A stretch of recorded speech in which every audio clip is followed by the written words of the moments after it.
O Senhor esteja convosco. Ele está no meio de nós. Proclamação do Evangelho de Jesus Cristo, segundo São Mateus. Glória a vós, Senhor. Naquele tempo, Jesus foi para as margens do mar da Galileia, subiu a montanha e sentou-se. Numerosas multidões aproximaram-se dele, levando consigo coxos, aleijados, cegos, mudos e muitos outros doentes. Então os colocaram aos pés de Jesus, e ele os curou. O povo ficou admirado quando viu os mudos falando, os aleijados sendo curados, e os coxos andando, e os cegos enxergando. E glorificaram o Deus de Israel. Jesus chamou seus discípulos e disse: Tenho compaixão da multidão, porque já faz 3 dias que está comigo e nada tem para comer. Não quero mandá-los embora com fome, para que não desmaiem pelo caminho. Os discípulos disseram: Onde vamos buscar neste deserto tantos pães para saciar tão grande multidão? Jesus perguntou: Quantos pães tendes? Eles responderam: 7 e alguns peixinhos. E Jesus mandou que a multidão se sentasse pelo chão. Depois pegou os 7 pães e os peixes, deu graças, partiu-os e os dava aos discípulos. E os discípulos às multidões. Todos comeram e ficaram satisfeitos, e encheram 7 cestos com os pedaços que sobraram. Palavra da nossa salvação. Glória a vós, Senhor. Que as palavras do Santo Evangelho perdoem os nossos pecados. Amém. Podem sentar um instante. Muito bem, como já dito, hoje estamos celebrando a 4ª-feira da primeira semana do tempo do Advento. Eu gosto sempre de dizer lá no santuário, quando começa um novo tempo litúrgico, para nós não tomarmos cuidado, para simplesmente passar para mais uma celebração, para mais um tempo litúrgico, por uma mera passagem. Mas é preciso a nós, quando entramos num novo tempo litúrgico, e por sinal, também um novo ano litúrgico, somos chamados a viver intensamente este tempo. E o tempo do Advento, a você, a mim, a cada um de nós, é um grande convite que nos prepara para celebrar o nascimento do Senhor. E viver o tempo do Advento, viver esse tempo litúrgico, é vivê-lo em verdade e no seu verdadeiro sentido. Ou seja, eu me preparando 4 semanas para celebrar o Natal do Senhor. E não é preparar em vista de qualquer outra coisa, mas é preparar verdadeiramente para receber o Cristo que vem.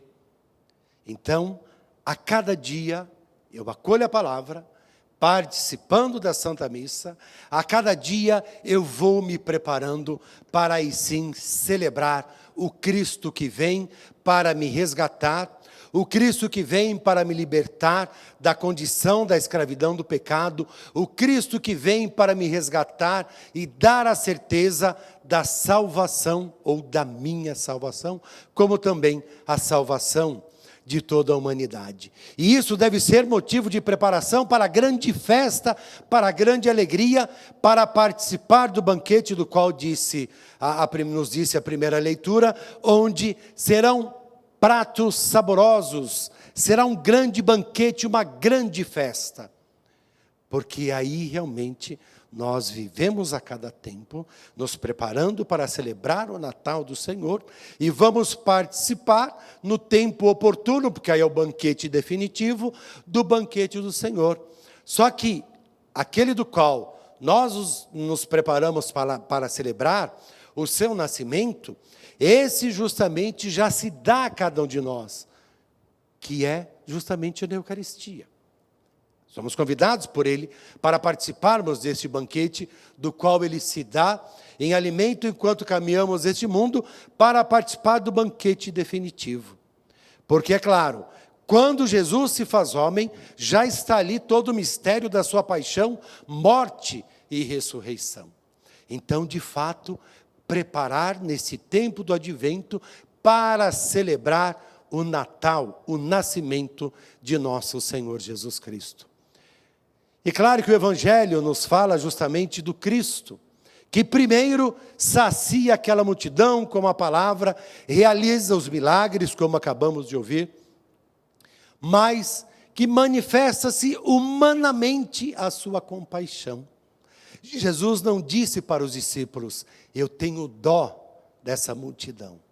Jesus usou a expressão compaixão. E é muito interessante, às vezes nós precisamos entender qual o sentido da compaixão. Se não me falha a memória, celebrando aqui, já falei uma vez, mas é sempre bom recordar. Ser compassivo, ter compaixão, é sair de si mesmo, é colocar-se no lugar do outro. Por que que Deus é compassivo? Porque Deus é compaixão. Porque Ele saiu de si mesmo. Fez-se homem, seu Filho e nosso Senhor Jesus Cristo, colocando-se no nosso lugar, assumindo a nossa condição humana, exceto o pecado, para experimentar aquilo que nós vivemos.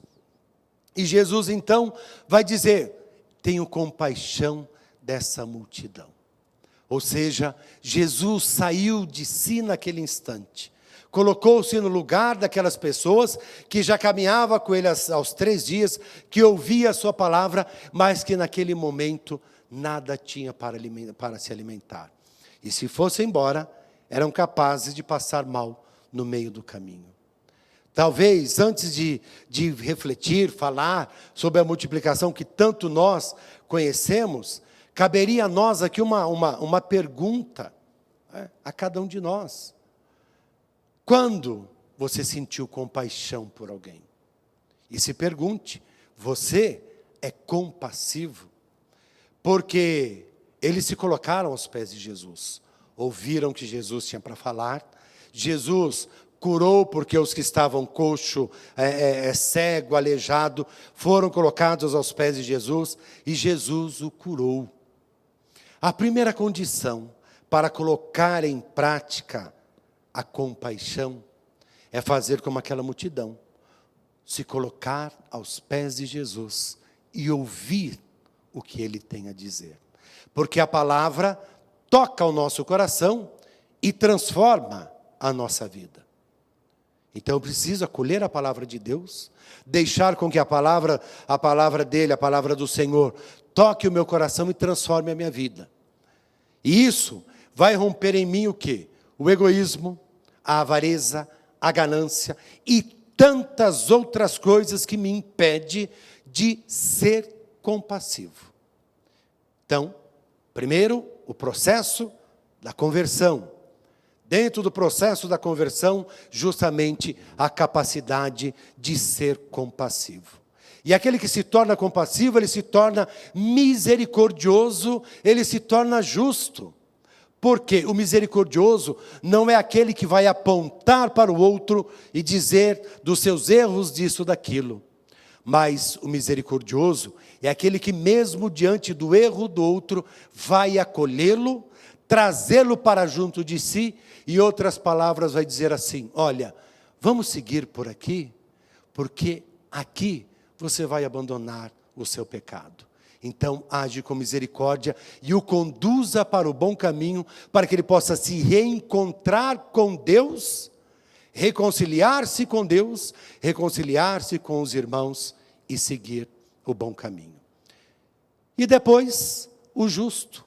O justo é aquele que está intimamente associado com o compassivo.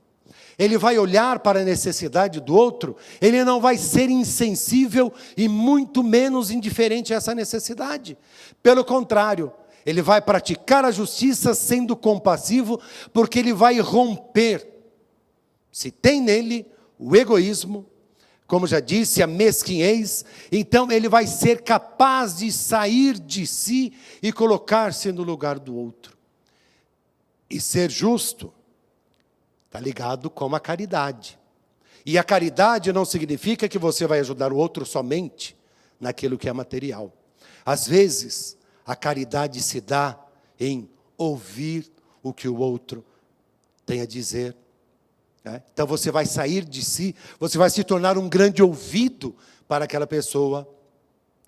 A caridade e a justiça têm a ver sim com o material também, não só como disse, mas você não vai olhar para o outro que está necessitando de algo e falar, tá bom, que Deus te ajude. Não, talvez aquele é o próprio Cristo que foi colocado no seu caminho, para que você rompa justamente com aquilo que te impede de agir com a misericórdia, com a caridade, com a justiça, com a compaixão. E tantas outras coisas.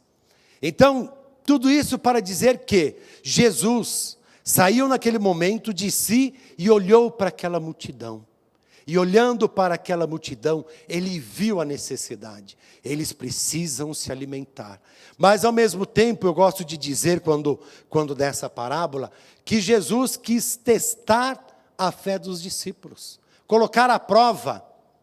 Porque primeiro Jesus pergunta, né? O que vocês têm? Aliás, se pegarmos o evangelho, esse aqui foi o deixa eu ver aqui. Esse foi o de Mateus. Eu não sei se é Lucas que é mais detalhista, né? Mas tem um momento que um dos discípulos vai ver mais. O que são 5 pães e 2 peixes para uma grande multidão? Só que Jesus não diz nada. Vai e distribui. E ali todos se alimentaram, foram saciados. Todos se alimentaram do pão e do peixe. E ainda sobraram 7 cestos. Quer dizer, para que toda a humanidade continue a ser alimentado por esse pão que agora é o próprio Cristo Jesus. Então, como disse, não se ater propriamente à questão do milagre da multiplicação dos pães, mas à disposição. Porque se nós nos tornamos compassivos, justos, caridosos, misericordiosos, seja o que for, vai sempre multiplicar. Vai sempre sobrar. Nunca vai faltar. E com certeza todos nós já tivemos esse tipo de experiência. Em algum encontro na nossa comunidade, em alguma coisa. Não se esqueça, o lanche é comunitário. Todo mundo sai saciado e ainda sobra e alguns levam para casa e assim por diante. Então essa experiência de confiarmos no Senhor e partilharmos com o outro. Porque quando partilhamos, nunca vai nos faltar. Porque, claro, Deus é providente. Ele providencia. E aquele que age com caridade, Deus continua a providenciar. Então, que nós realmente possamos nos colocar, né, nesse tempo do advento, num tempo de espera do Cristo que vem, com propósitos para a nossa vida. Primeiro, abrindo o nosso coração, para que nele, de fato, o Cristo possa nascer. Segundo, rompendo em nós algumas coisas que nos impedem verdadeiramente de viver a fé.